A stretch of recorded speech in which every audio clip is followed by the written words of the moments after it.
क्या सभी can you are watching the Educris channel. So इस वीडियो में बहुत सारी चीज़ें मैंने बात करी है, बहुत ज़्यादा डिस्कस करा हुआ है डिटेल में। बट मैं इसका समरी पार्ट थोड़ा बता दूं तो इस वीडियो में क्या होने वाला है। तो राउंड काउंसलिंग के बारे में बात करने वाला हूं मैं, जैक जो कि काउंसलिंग होती है चंडीगढ़ कॉलेज ऑफ आर्किटेक्चर के लिए।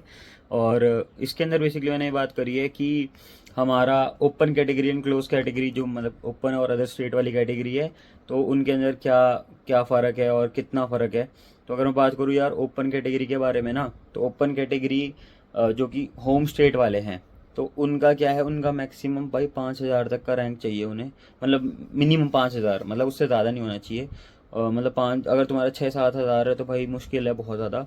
ठीक है। और अगर बात करूँ तो जो कि अदर स्टेट वाले हैं, तो अदर स्टेट वालों के लिए और ज़्यादा दुविधा हो जाती है इसमें। तो उनको चाहिए लगभग 500 तक का रैंक, 500 तक का रैंक अगर तुम्हारा है तो तुम आ सकते हो चंडीगढ़ कॉलेज ऑफ आर्किटेक्चर के अंदर। बाकी यार डिपेंड करता है कि कितने बच्चे चंडीगढ़ कॉलेज ऑफ आर्किटेक्चर के अंदर एनरोल करते हैं। ठीक है। जो कि चांसेस बहुत ज़्यादा होते हैं गाइस, अगर मैं बताऊं तो भाई बहुत अच्छा कॉलेज है। ठीक है। पैसे कम हैं, सबसे मेन चीज़ आती है पैसों की, क्योंकि देखो आर्किटेक्चर जो है ना, ये एक ऐसी स्ट्रीम है जो कि तुम्हारे हर चीज़ में पैसे लगाएगा। अगर तुम बात करो यहाँ पे ट्रिप्स की, तो ट्रिप्स में पैसे लगाएगा। तुम अगर कहीं भी जा रहे होगे, तुम्हें एक लैपटॉप खरीदना है, तो इसकी डेडिकेटेड एक वीडियो आने वाली है थोड़े टाइम में। बट इसकी भी तुम्हें पता लगना चाहिए कि भाई ये जो लैपटॉप मैंने खरीदा है ये कितने का है। ठीक है। एक अच्छा फ़ोन तुम्हारे पास होना चाहिए। ये वो है, मटेरियलिस्टिक थिंकिंग है। बट ये तुम्हें थोड़ा बहुत समझा रहा हूँ, बहुत सारी तुम्हारी भी थिंकिंग ऐसी होगी, तो मैं ये जनरल पॉइंट ऑफ व्यू बता रहा हूँ। ठीक है। और खासकर ये है कि तुम्हें किताबें लेनी होंगी, बुक्स अगर तुम्हें अच्छी लगती हैं, खासकर तुम्हारे ज्योमेट्रिकल थिंग्स हो गए। अभी तुमने पैरेलल बार ये सब कुछ नहीं देख रखा। ठीक है। तो ये सारी जब चीज़ें आएंगी, ड्राफ्टिंग टेबल हो गई, एक ड्राफ्टिंग टेबल लेने में कितना खर्चा होता है, ये सारा चीज़ें जो है मैं कवर अप करूँगा आगे आने वाली वीडियोस में। बट ये तुम्हें पता लग जाएगा कि काफ़ी खर्चे वाली स्ट्रीम है। ठीक है। और तो तुमने अगर अपना खर्चा बचाना है तो भाई खासकर तुम्हें मेहनत तो करनी पड़ेगी। अगर अब तो तुमने मेहनत कर चुके हो तुम, अब बस तुम्हें एक अच्छा कॉलेज ढूंढना है जो कि तुम्हारे कन्वीनियंस के अकॉर्डिंग सेटल हो जाए। ठीक है। तो ये आज की वीडियो थी यार, डेडिकेटेडली मैंने थोड़ा बहुत काउंसलिंग के ऊपर ही बात करी है। मैंने ज़्यादा इसमें कुछ समझाने की प्रयास नहीं करा है तुम्हें। मैं अभी बता दूं, अगर तुम्हें ऐसा लगता है कि इसमें मैंने कुछ ज़्यादा ही समझा रखा है तो तुम इस वीडियो को यहीं पे स्किप कर सकते हो। ठीक है। इस वीडियो का एंड तक ज़रूर देख लेना अगर तुम्हें मतलब ये पार्ट देखना है कि काउंसलिंग का कैसे कैसे होता है और क्या क्या मतलब ऑप्शन क्या क्या है। एससी के अंदर कितना रैंक आ रहा है, एसटी के अंदर, एसटी तो है ही नहीं वैसे, ओपन के अंदर कितना आ रहा है, स्पोर्ट्स कैटेगरी आ गया, माइग्रेशन आ गया, ये सारी जो चीज़ें हैं ये सारी कवर अप मैंने करी है इस वीडियो में। तो एंड तक जरूर देख लेना इस वीडियो को। एंड यार एक चीज़ है भाई, प्लीज़ ये चीज़ है कि अब मैं करने वाला हूँ स्टार्ट बहुत सारी चीज़ें, तो प्लीज़ यार कमेंट तुम्हारे ना बहुत अनमोल है मेरे लिए। ठीक है। मुझे सब्सक्राइब तो चाहिए चाहिए, वो तो तुम कर ही दोगे मुझे पता है, क्योंकि भाई तुम्हें जहाँ वैल्यू मिले और जहाँ से हर चीज़ की वैल्यू मिले, तो मुझे नहीं लगता कि तुम्हें सब्सक्राइब नहीं करना चाहिए उस जगह को। अगर तुम्हें ऐसा लगता है तो तुम डेफिनेटली जा सकते हो। ठीक है। पर यार मुझे लगता है कि मैं वैल्यू दे रहा हूँ, तो तुम अपने अकॉर्डिंग तुम्हें जैसा सही लगे वो कर सकते हो। बाकी यार कमेंट्स तुम्हारे बहुत अनमोल हैं। अगर तुम कमेंट कर दो कि भाई मुझे ये इस चीज़ के ऊपर वीडियो चाहिए, इस चीज़ के ऊपर वीडियो चाहिए, तो मैं और अच्छी तरीके से उस पर काम कर पाऊँगा और तुम्हें एक अच्छे वीडियो बना के दूंगा। तो till then bye bye guys. बाकी मैंने अपने चीज़ों में बहुत सारे फॉर्मेट्स में बना रहा हूँ। एक वीडियो मेरी आ रही है लैपटॉप के ऊपर, वो डेडिकेटेडली देख लेना। और भाई 40-70 की बात हो रही है वहाँ पे। ठीक है। तो 40-70 समझ सकते हो तुम। ठीक है। तो ये चीज़ इंपॉर्टेंट है भाई, बहुत ज़्यादा मतलब मस्त है। और एंड तक देख लेना इस वीडियो को। Bye bye.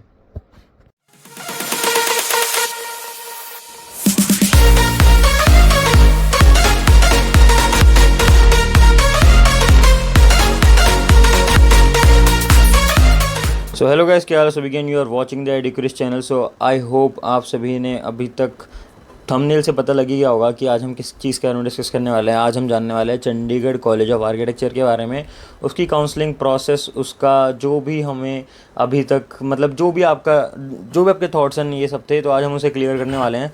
साथ ही साथ यार आप सभी को बहुत ज़्यादा मुबारक, और जो इसका भी जैसा भी रिजल्ट रहा है आई होप आपने अच्छा ही करा होगा, अपना बेस्ट ही दिया होगा। जिसका बेकार भी आया इतना ना कोई समझना मत, मतलब अच्छा कॉलेज तुम्हें मिल जाएगा, बस थोड़ा पैसे तुम्हें ज़्यादा देने पड़ेंगे। ठीक है। तो टॉन्ट नहीं मार रहा, बट है यही हकीकत है। ठीक है। तो अगर हम बात करें अभी तक जेईई मेंस एंट्रेंस एग्ज़ाम की, तो यहाँ पे अभी हमारे सारे के सारे पेपर हो चुके हैं। हमारा सेकंड सेशन का भी हमारा आ चुका है रिपोर्ट कार्ड, जो स्कोर कार्ड होता है वो। और आज हम बात करेंगे चंडीगढ़ कॉलेज ऑफ आर्किटेक्चर की काउंसलिंग के बारे में। तो सबसे पहले आपको ये याद रखना है कि चंडीगढ़ कॉलेज ऑफ जो आर्किटेक्चर है उसकी काउंसलिंग कहाँ से होती है। तो वो होती है जैक चंडीगढ़ एडमिस, ये देख सकते हो जो मैंने यहाँ पे लिंक दे रखा है। सो ये लिंक तुम्हें डिस्क्रिप्शन में भी मिल जाएगा, बाकी तुम यहाँ से भी इसको कॉपी करके देख सकते हो, तो तुम्हें पता लग जाएगा। जैक चंडीगढ़ लिखना है बस तुमने, एंड यहाँ पे तुम्हें इस तरीके का पोर्टल ओपन हो जाएगा। तो सबसे पहले हम बात कर लेते हैं एलिजिबिलिटी क्राइटेरिया के बारे में, ठीक है। तो ज़्यादा तेज बोलते हैं तो थोड़ा सा हो ही जाता है। तो यहाँ पर तुम देखोगे इस बार की एलिजिबिलिटी क्राइटेरिया तो क्या क्या है, ठीक है। तो इस बार ये याद रखना, इस बार जो है नाटा या जेई मेंस में से एक देना होता है। मतलब हर कॉलेज को वो दे रखा है कि आप या तो जेई मेंस लो या तो नाटा लो। तो हमारे टाइम पे तो दोनों थे कंपलसरी, बट यहाँ पे इस बार बहुत अच्छा कर दिया है इन्होंने। तो यहाँ पे अगर तुम देख सकते हो, यहाँ पे इन्होंने ना एंड में लिख रखा है important points to be noted in JAC 2024। तो यहाँ पे तुम देख सकते हो, यहाँ पे इन्होंने लिख रखा है कि for admission of B R all India rank prepared by NTA based on the score card score in JEE Mains 2024 paper 2A, ठीक है, शॉल बी यूज। तो ये लिख रखा है कि सिर्फ और सिर्फ मतलब वही जो हमारा जेई मेंस का NTA वाला जो बेस पेपर जो हमारा स्कोर कार्ड है वही यूज़ होगा, कोई नाटा कोई कुछ नहीं इसमें लिख रखा है क्लियरली, ठीक है। एग्रीगेट परसेंटेज यहाँ पे लिख रखा है हमारे होने चाहिए। तो यहाँ पे जो भी क्वालिफ़िकेशंस के मतलब उन्होंने बोल रहा है कि ये इतने मार्क्स तो होने चाहिए, आपको पहले ही पता लग गए होंगे, ठीक है। तो यहाँ से आप ना पूरा एक बार पढ़ सकते हो, यहाँ पे से स्टॉप करके एक बार पॉज करके वीडियो को। बाकी इतनी कोई इतना मेजर चेंजेस नहीं है जितना भी था पहले, जैसे कि फॉर एग्जांपल 2022 के अंदर ये था कि एक तो 12th की मार्किंग नहीं देखी जाती थी इतने, मतलब कोई कि कितनी परसेंटाइल चाहिए एंड ऑल। सो वो चीज़ अब शायद से यहाँ पे है कि आपको इतने मिनिमम लाने ही पड़ेंगे, ठीक है। और यहाँ पे अगर मैं बात करूँ तो इस बार ये बढ़िया हो गया कि इन्होंने जो नाटा था, नाटा क्वालिफ़िकेशन में इन्होंने मना कर दी कि कोई इतना कोई क्वालिफ़िकेशन होनी नहीं चाहिए। बाकी यार यहाँ पे तुम देख सकते हो जो BR का है ऑल इंडिया रैंक का, तो यहाँ पे कौन कौन से बच्चे एलिजिबल हैं। तो यहाँ पे तुम देख सकते हो एलिजिबिलिटी क्राइटेरिया ये है। तो सबसे पहले मैंने 3 कैटेगरी जो तुम्हें बताई थी वो यही है। सबसे पहले ऑल इंडिया रैंक वाले जो भी बच्चे हैं, जो जिन्होंने पेपर 2A BR मतलब ये जो है ये दे रखा है, तो बेसिकली वो बच्चे तो हैं ही हैं, ठीक है। और इसमें कंडीशंस क्या हैं कि यार एक तो तुम्हारा मतलब 12th होनी चाहिए, 12th तुम्हें करी होनी चाहिए, उसके बाद जाके ही तुम्हें ये होगा। और एटलीस्ट 50% लिख रखा है देखो तीनों सब्जेक्ट्स में, तो ये तुम्हारा होना चाहिए। Marks in aggregate of 10+2 level examination, ठीक है। तो ये तुम्हें याद रखना है कि तुम्हारा 10+2 की जो भी है तुम्हारा 50% से ऑल ओवर जितने भी 3 सब्जेक्ट्स हैं, खासकर फिजिक्स केमिस्ट्री मैथ्स, इनके अंदर तुम्हारे 50% मार्क्स होने ही चाहिए। अगर तुम्हारे इसमें कम बनते हैं तो तुम इसके लिए एलिजिबिलिटी क्राइटेरिया के अंदर फुलफ़िल नहीं कर पाओगे। बाकी जो डिप्लोमा जिन बच्चों ने कर रखा है उनका कंपलसरी दिख ही रखा है कि एटलीस्ट 50% होना चाहिए। और ये इंपॉर्टेंट है खासकर है डिप्लोमा बच्चों के अंदर भाई, ये बहुत ज़्यादा इंपॉर्टेंट है गाइस, इसको ध्यान से समझो मेरी बात को। जो कि लीड के थ्रू एडमिशन लेते हैं ना डिप्लोमा में, फॉर एग्जांपल जिन्होंने 12th करी है एंड 12th के बाद दोबारा इन्होंने डिप्लोमा कर लिया, डिग्री नहीं करी, ठीक है, ठीक है, इन्होंने डिप्लोमा कर लिया 12th के जस्ट बाद, तो डिप्लोमा करेंगे तो सेकंड ईयर में इनकी एडमिशन होती है जो कि लीड के थ्रू होती है। फॉर एग्जांपल एक बच्चा 12th के अंदर उसने आर्ट्स ले रखी है, ठीक है, और उसने 12th के अंदर आर्ट्स ले रखी थी, उसने डिप्लोमा करा इंजीनियरिंग में, तो उसका एडमिशन सेकेंड ईयर में होगा। बट इसमें ड्रॉबैक क्या है कि फ़र्स्ट ईयर में जो होता है हमारा मैथ्स होता है, सिर्फ फर्स्ट ईयर में मैथ्स होता है हमारा, बाकी सेकंड ईयर में हमारे आर्किटेक्चर के सब्जेक्ट्स होते हैं, थर्ड ईयर में भी आर्किटेक्चर के सब्जेक्ट्स होते हैं। तो ये ड्रॉबैक आ जाएगा कि वो मैथमेटिक्स का उसका पेपर तो हुआ ही नहीं है क्योंकि वो आर्ट्स का स्टूडेंट था और उसने मैथ्स का पेपर दिया ही नहीं था। तो ये काफ़ी बच्चों की क्लैरिटी नहीं होती। तो ये चीज़ याद रखना कि अगर तुमने मैथ्स पेपर नहीं दे रखा, अगर तुम लीड के स्टूडेंट हो डिप्लोमा में भी, ठीक है, तो ये याद रखना कि तुम नहीं कर पाओगे इसे फुलफ़िल। बाकी अगर कोई डिप्लोमा से है सो तुम यहाँ पे कमेंट कर सकते हो, बता सकते हो ये भाई डिप्लोमा का है। तो आई होप ये तुम्हें सारी शॉर्ट क्लियर हो गई होगी। यहाँ पे एलिजिबिलिटी क्राइटेरिया मैंने तुम्हें बता ही दिया है। अब आ जाते हैं हमारी काउंसलिंग प्रोसेस के ऊपर। तो यहाँ पे अगर हम बात करें कैसे इस पे जाना है तुम्हें, तो यहाँ पे तुम देख सकते हो जैक की वेबसाइट है और यहाँ पे तुम्हें क्या करना है, ई सर्विस पे जाना है। तो ई सर्विस पे सबसे पहले तुम्हारे को यहाँ पे 23 का मिल जाएगा काउंसलिंग का, 22 का मिल जाएगा। तो यहाँ पे तुम्हें एक तरीके से मोटा मोटी ये पता लग जाएगा कि 22 के अंदर क्या था क्राइटेरिया, 23 के अंदर क्या क्राइटेरिया है। तो यहाँ पे अगर मैं देखूँ तो बेसिकली ये वाला कौन सा टाइम का है, इसको अगर मैं इसको क्लोज ही कर देता हूँ और यहीं से खोल देते हैं वापस ताकि तुम्हें भी क्लियरिटी मिल जाए। तो यहाँ 2023 का खोल दिया हमने और यहाँ से हमने खोल दिया 2022 का। तो ये हमारा फर्स्ट जो खुला है ये 2023 का है। यहाँ पर हमने सबसे पहले राउंड 1 लिखा, ठीक है। राउंड 1 लिखने के बाद हमने सारे के सारी चीज़ें फिर मतलब ये लोड करेगा, थोड़ा सा लोड करते करते हमें फटाफट से इसे करना पड़ेगा। और यहाँ पे हमने ब्रांच लेनी है चंडीगढ़ कॉलेज ऑफ आर्किटेक्चर और प्रोग्राम। बैचलर्स ऑफ आर्किटेक्चर, ठीक है। अब इसमें हम जर्नल कैटेगरी देख रहे हैं पहले, ठीक है, तब जाके तुम्हें एक ना वो पता लग जाएगा कि क्या बोलते हैं, जनरल कैटेगरी क्या, ऑल कैटेगरी ही कर देते हैं अभी हम, ठीक है। तो यहाँ पे अब तुम देख पा रहे हो ये हमारा ऑल कैटेगरी का है। तो जो ओपनिंग थी ना, ओपनिंग रैंक क्या है, देखो EWS, ओपन EWS का जो है वो 1117 रैंक थी 2023 के अंदर, ठीक है। 2023 के अंदर हमारा ये कैटेगरी थी, ठीक है। और यहाँ पे तुम देख पा रहे हो 2023 के अंदर यहाँ पे EWS जो बाहर से इकोनॉमिकल वीकर सेक्शन वाले जो हैं उनको ओपन कैटेगरी ये थी, क्लोज कैटेगरी ये है। तो मतलब इसके अंदर पता नहीं लगभग 1 या 2 बच्चे आए होंगे, ठीक है। इसमें देखना पड़ेगा कितने बच्चे, क्योंकि देखो इसके और इसके बीच में कितने बच्चे बैठे हैं वो पता नहीं है, बट इसको हम आगे आगे पता रखेंगे जब हम राउंड 2 में जाएंगे। तो यहाँ पर अगर तुम्हें कोई चेंजेस नहीं मिल रहे तो तुम्हें पता लग जाएगा कि EWS की सीट यहाँ पर इन्होंने ग्रैब कर ली है, ठीक है। फिर अगर हम कश्मीरी माइग्रेंट की बात करें तो एक कश्मीरी माइग्रेंट भी है यहाँ पे, कश्मीरी, ठीक है, डिस्प्लेस फॉर CCET और CCA, ठीक है। तो CCET के अंदर, CCET अगर तुम्हें नहीं पता, Chandigarh college of engineering and technology है जहाँ से मैंने डिप्लोमा करा था। तो यहाँ पे अगर तुम CCA देखोगे जो कि चंडीगढ़ कॉलेज ऑफ आर्किटेक्चर है, तो यहाँ पे एक बच्चा है, सिर्फ एक बच्चा है जो कि जिसने ये भर रखा था। बाकी ओपन कैटेगरी के होम स्टेट है, ठीक है। होम स्टेट की बात अगर हम करें ओपन कैटेगरी तो 8 था, 8वां रैंक, समझ रहे हो, ओपन कैटेगरी 8वां रैंक आया है। तो तुम देख सकते हो कितनी वैल्यू है CCA की, जो कि 8वें नंबर का टॉपर जो स्टूडेंट है, ठीक है, उसने तक यहाँ पे अपना मतलब यहाँ पे उसने भरा हुआ है। फिर अगर हम बात करें 2067 जो है हमारा, यहाँ पे तुम्हें देखने को मिल रहा है। तो इसके बीच भी बहुत सारे बच्चे आए होंगे इस बीच, इस रैंक के बीच में। बाकी होम स्टेट SC की बात करें तो SC में देख सकते हो यहाँ पे 5000 यहाँ से लेकर मतलब 6000 तक गया है, 16000 तक गया है। तो ये देख सकते हो कितना मतलब अगर तुम होम स्टेट के अंदर हो तो डिफरेंस तुम्हें अच्छा खासा देखने को मिल सकता है यहाँ पे, ठीक है। और अगर यहाँ पे तुम देखोगे अदर स्टेट के बारे में तो अदर स्टेट ओपन कैटेगरी 45 है, ठीक है। और क्लोज जो है देखो यहाँ पे क्लोज, अब तुम्हें कितना मतलब यहाँ पे पता लग रहा होगा कंपटीशन का, ठीक है। तो अदर स्टेट के अंदर कंपटीशन कितना ज़्यादा है, तो 237 जिसका रैंक था। सो बेसिकली मैं ये बताना चाहता हूँ तुम्हें कि 2023 के अंदर 237 जिसका रैंक था। सो गाइज़ अब यहाँ पे मैं दोबारा कंटिन्यू करता हूँ। तो यहाँ पे अगर तुम देख पा रहे हो 237 जो रैंक है यहाँ पे हमारी अदर स्टेट के अंदर है। तो तुम कंपटीशन देख सकते हो कि जिसका 237 रैंक है भाई, वो बच्चा मतलब ने क्लोजिंग रैंक दे रखी है यहाँ पे। तो तुम देख सकते हो इसके आगे कोई भी बच्चा नहीं आ पाएगा। अगर जिसका 400, 500, 600 का रैंक है तो वो नहीं आ पाएगा। ये 2023 का है। थोड़े बहुत चेंजेस, काफ़ी मतलब थोड़े बहुत भी नहीं, काफ़ी चेंजेस थे 2022 और 23 के अंदर। इसमें मैं बताता हूँ क्या चेंजेस थे एंड में। बाकी तुम देख सकते हो bachelor of architecture other state, तो SC के अंदर यहाँ पे एक ही बच्चे को एंट्री मिली है, ये देख सकते हो, सिर्फ एक सीट को ही मिली है। बाकी bachelors of architecture home state defence में अगर तुम हो तो यहाँ पे देख सकते हो 2 से 5, तो मतलब 2 बच्चों को यहाँ पे मिली है। तो एक 2 नंबर का और जिसका सेकंड रैंक है वो, और एक 5th रैंक का वो।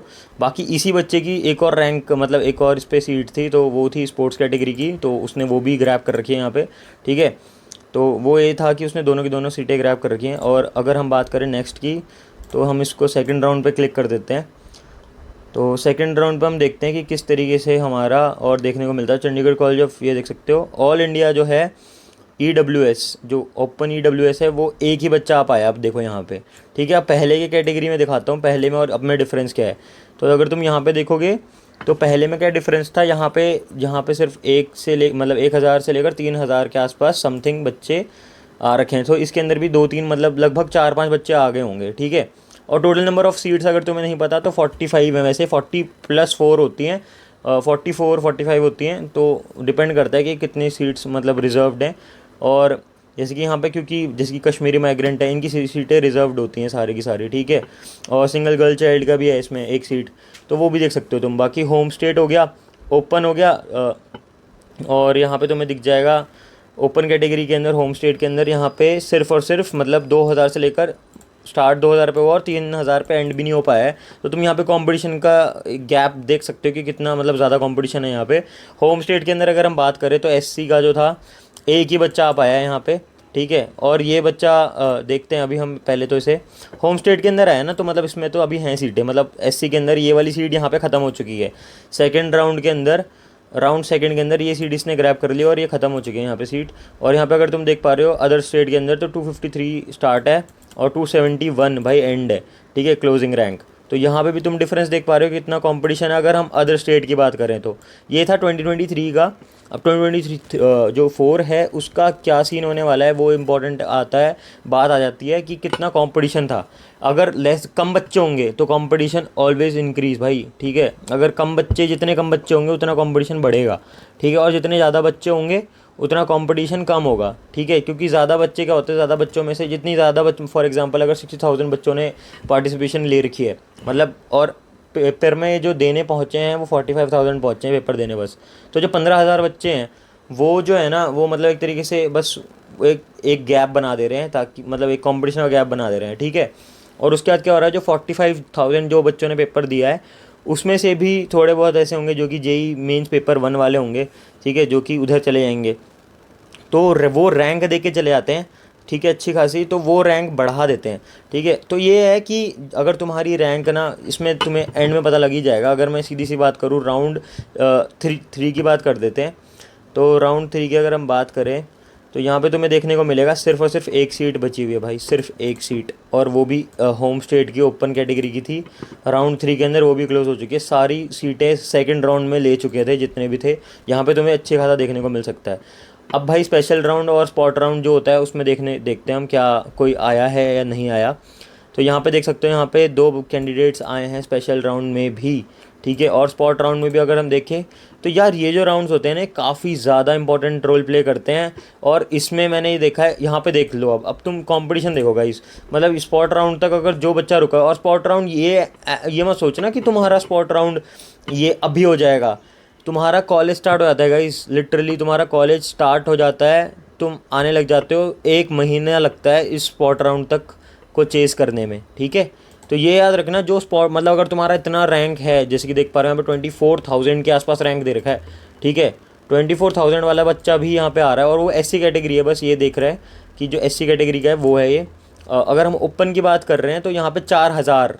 तो भाई देख सकते हो कितना कंपटीशन है भाई। जो 4,000 रैंक, 4,000 भी पूरा नहीं बोल रहा मैं, क्योंकि यार यहाँ पे ना एक एक रैंक अगर हम ऐसे बढ़ा देंगे तो मतलब बहुत ज़्यादा गैप हो जाएगा। अगर 3,084 जो है, जो रैंक है ये 3,843 जो रैंक है, बेसिकली यहाँ पे तुम्हें एक कंपटीशन दिख रहा है कि भाई मिनिमम हमें इतना तक, मतलब मिनिमम नहीं, मतलब मिनिमम, हाँ मतलब मिनिमम तुम्हें इतना अचीव तो करना ही करना है। 3,000 जो है, मतलब इतना अगर तुम्हारा रैंक है 3-3,500, तब जाके ही तुम मतलब जेई मेन मतलब इसमें आ सकते हो, ठीक है। ये 2023 की बात है।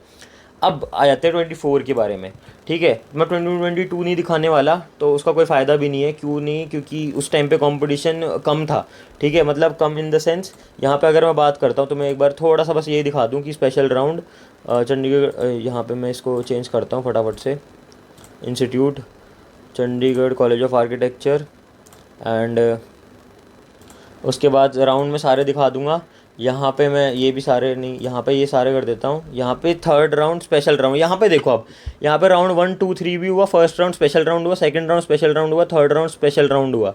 मतलब यहाँ पे स्पेशल राउंड देख सकते हो 3 हुए थे, तो यहाँ पे सीट्स काफ़ी बची हुई थी, ठीक है। अगर यहाँ पे मतलब कॉम्पिटिशन कम था, ठीक है, क्योंकि उस टाइम पे क्या हुआ कि जितने भी बच्चे थे वो लगभग मतलब सीसीए में नहीं आए, मतलब जितने भी टॉप रैंकर्स थे उस टाइम पे मोस्टली आए पर ज़्यादा नहीं आए, ठीक है। और उस टाइम पे रैंक जिनकी भी ज़्यादा आई थी और जो भी था, मतलब वो ना मतलब प्रेफर कर रहे थे दूसरे कॉलेजेस, ठीक है। तो यहाँ पे इस चीज़ का भी प्रोबेबिलिटी बहुत ज़्यादा लैक करती है भाई। इसमें काउंसलिंग के अंदर ये बहुत ज़्यादा इंपॉर्टेंट होता है कि प्रोबेबिलिटी का गेम होता है सारा, ठीक है, कि कौन कितना आएगा कौन कितना नहीं आएगा। अब यहाँ पे देख सकते हो तुम, अगर मैं ओपन कैटेगरी की बात करूँ तो यहाँ पे देख सकते हो, यहाँ पे थर्ड राउंड के अंदर 4,434 गया है। और वहीं अगर तुम यहाँ पे इसकी बात करोगे तो यहाँ पे हमारा स्पॉट राउंड में ही 3,843 गया है। तो यहाँ पे कंपटीशन ऑलवेज भाई, ये कंपटीशन बहुत ज़्यादा बड़ा था यहाँ पे 2023 के अंदर, ठीक है। और यहाँ पे जब हम बात करें 2022 के अंदर तो यहाँ पे कंपटीशन कम था, ठीक है। फिर अगर हम बात करें स्पेशल राउंड थर्ड की, तो यहाँ पे हम स्पेशल राउंड थर्ड में देखेंगे कि कौन सा मतलब कितना रैंक आया है। तो ये देख सकते हो, ओपन कैटेगरी के अंदर हम बात करते हैं पहले अदर स्टेट की ओपन की। तो अदर स्टेट का ओपन भाई ये याद रख लो भाई, अगर तुम अदर स्टेट से हो तो तुम लगभग भाई 1,500 के अंदर तो रैंक लाना ही पड़ेगा तुम्हें, ठीक है। नहीं तो मतलब मेरे को लगता है कि कंपटीशन काफ़ी हाई है चंडीगढ़ कॉलेज ऑफ आर्किटेक्चर के अंदर, ठीक है। और अगर मैं बात करूँ होम स्टेट कैटेगरी की, तो 6,700 हमें मिल जाता है यहाँ पे। बाकी एक चीज़ इंपॉर्टेंट है गाइस, इसके ये जो हमारे जो मैंने जो भी तो अभी तक तुम्हें समझाया है, जो दिखाया है, इसका मतलब ये नहीं है कि सिर्फ तुम्हारा अगर रैंक मतलब बहुत ज़्यादा ही हो, ठीक है, और तुम अदर स्टेट से कैटेगरी में हो, अदर स्टेट की कैटेगरी में हो, जिसमें कोई निराश होने की बात नहीं है। हाँ, मैं समझ सकता हूँ कि इसकी फ़ीस काफ़ी कम है, one of the best college of in India है ये इस टाइम पे, ठीक है, क्योंकि ये इस जैसा फ़ीस का ऑफ़र कोई नहीं करता, इस जैसा स्ट्रक्चर जो भी है, इसका हेरिटेज स्ट्रक्चर है भाई, पूरी बिल्डिंग हेरिटेज है, सिटी हेरिटेज है बेसिकली जो भी है। तो यहाँ पे हम बात कर लेते हैं नेचर की भी, कि भाई नेचर भी बहुत अच्छा है यहाँ का, हर चीज़ बहुत अच्छी अफोर्डेबल है, सारी चीज़ बहुत बढ़िया है यहाँ पे। बस यही है गाइस कि अगर आपका रैंक थोड़ा ऊपर नीचे हो जाए तो इसमें निराश होने की कोई बात नहीं है, आपको क्या पता कोई और अच्छा कॉलेज मिल जाए। अगर मैं अपनी बात करूं, मोरल ऑफ़ द स्टोरी ये है कि मेरा रैंक 494 था, एंड उस टाइम पे मैं एसपीए दिल्ली, एसपीए भोपाल और एसपीए विजयवाड़ा पे बहुत ज़्यादा स्विच करने की कोशिश करता था, क्योंकि मुझे बेसिकली वही अच्छे लगते थे, ठीक है। तो मोरल ऑफ़ द स्टोरी ये है गाइस कि मैं भी एसपीए भोपाल जाने वाला था, वहाँ पे उस टाइम पे 500 के अंदर हम मैं मतलब मेरा रैंक जो था 494 था, एंड वहाँ की जो सीट्स की एंडिंग थी वो 500 के आसपास थी, तो मेरा आराम से हो जाता है एसपी भोपाल के अंदर, ठीक है। बट बेसिकली मेरे नाना जी ने मेरे को ये कहा था कि दूर के ढोल सुहाने लगते हैं करके, ये वाली बात है। तो अगर आप अदर स्टेट से हो तो यार प्रेफरेंस यही करो कि अपने स्टेट के अंदर ही तुम्हें वो कॉलेज मिल जाए भाई। 5 साल ना बहुत मैटर करता है, ठीक है। 5 साल में जब तुम इधर उधर मूव करोगे ना तो बहुत ज़्यादा तुम्हें लगेगा, मतलब एक लगेगा, बहुत ज़्यादा लगेगा। अगर तुम साउथ से आ रहे हो तो हाँ, मैं बोल सकता हूँ कि तुम्हें आना चाहिए, तुम्हें नॉर्थ के टाइम इधर आना चाहिए, और अगर तुम नॉर्थ से हो तो तुम्हें साउथ जाना चाहिए, मैं तो क्लियरली बोल रहा हूँ, ये इतना तो है ही। बट अगर तुम्हारा कॉलेज ऐसा है कि मतलब बहुत ज़्यादा ही मतलब ज़्यादा पास में है, मतलब फॉर एग्जांपल 2 स्टेट्स कर लेते हैं, अगर एमपी और दिल्ली है, तो यार इतना स्विच नहीं करना चाहिए, मुझे लगता है तुम्हें अपने स्टेट के अंदर ही कर लेना चाहिए। और डिपेंड करता है कॉलेज के अंदर भी कि कॉलेज कौन सा है भाई। अगर सेप्ट, ये सारे टॉप रैंकर वाले कॉलेजेस अगर आ गए, सी सी ए, सेप्ट, एस पी ए, ये सब, तो बेसिकली तुम्हारी प्रेफरेंस तो टॉप कॉलेजेस ही होगी, ठीक है। तो मैं तुम्हारी मतलब जो भी है तुम्हारी थॉट्स को भी एडमायर करता हूँ, मैं समझ सकता हूँ तुम्हारे थॉट्स को। बाकी आई होप तुम्हें ये वीडियो अच्छी लगी होगी, तुम्हें कुछ ना कुछ समझने को मिला होगा। मैं बस यही चाहता हूँ कि यार तुम्हारा जो तुमने इतना पेपर दिया, सेकंड सेशन भी दे दिया, अब यार तुम्हारी ना गलतियों की वजह से तुम अपनी सीट मिस ना करो, क्योंकि देखो ये इंपॉर्टेंट है कि बहुत इंपॉर्टेंट ये है कि तुम अपनी सीट को ग्रैब कर लो भाई, सबसे मेन तो, ठीक है। तुम कोई भी अच्छे कॉलेज के अंदर तुम्हारी अगर रैंक हाई है तो तुम क्या कर रहे हो कि कोई भी कॉलेज के अंदर जा रहे हो, कोई अच्छे कॉलेज के अंदर कंपटीशन में जा रहे हो, तो तुम ये याद रखना कि साइड बाई साइड तुम्हें एक सेफ जोन भी रखना पड़ेगा। कोई प्राइवेट कॉलेज में अपना एडमिशन ज़रूर से पहले करवा लेना, नहीं तो तुम्हें बहुत ज़्यादा दिक्कत होने वाली है। ये चीज़ मैंने पहले भी देखी है और देखते ही आ रहा हूँ, जब से मतलब ये काउंसलिंग का प्रोसेस जब जब होता है हर साल, ये देखने को बहुत ज़्यादा मिलता है फ्रिक्वेंटली। बाकी आई होप तुम ये समझ गए होंगे। कोई और डाउट एंड कुछ भी क्वेरी होगी तुम कमेंट कर सकते हो नीचे। एंड आई होप आप सभी को ये वीडियो अच्छी लगी होगी। अपने पेरेंट्स का नाम रोशन करना, जो भी मतलब यही है यार कि 5 साल दे रहे हो तुम किसी चीज़ में, एंड तुम्हें बहुत ध्यान से ये चीज़ सोचनी पड़ेगी कि 5 साल रियली तुम एक मतलब आर्किटेक्चर कॉलेज के अंदर कर सकते हो कि नहीं कर सकते ये चीज़। और अगर मैं अपनी बात करूँ तो भाई डेफिनेटली मैं तो कर सकता हूँ, क्योंकि मैंने 3 साल एक तो डिप्लोमा करा है, ठीक है, और उसके बाद मैंने 5 साल ये करा है, लगभग 8 ईयर्स मैंने अभी तक मैं आर्किटेक्चर ही कर रहा हूँ। तो अब तुम ये यहाँ पे देख पा रहे हो, इसमें तुम मेरा पागलपन बोलो जो भी बोलो, बट ये चीज़ मुझे बहुत पसंद है, ठीक है। आर्किटेक्चर यार बहुत अच्छा लगता है मुझे, और ये मुझे लगता है कि ये मेरे लिए ही बना है। तो अगर तुम्हें ये चीज़ लगती है तो comment down below, and I hope तुम्हें ये वीडियो भी अच्छी लगी होगी, मेरी जो थॉट प्रोसेस है तुम्हें वो भी अच्छी लगी होगी। और मिलते हैं किसी और वीडियो में। Till then bye bye guys, and नाम रोशन करो। और मम्मी पापा से दूर जाओगे तो यार थोड़ा तो बुरा लगेगा ही मम्मी पापा को भी। तो यही बोलना चाहता हूँ। Thank you so much for watching. Bye bye दोस्तों, मिलते हैं।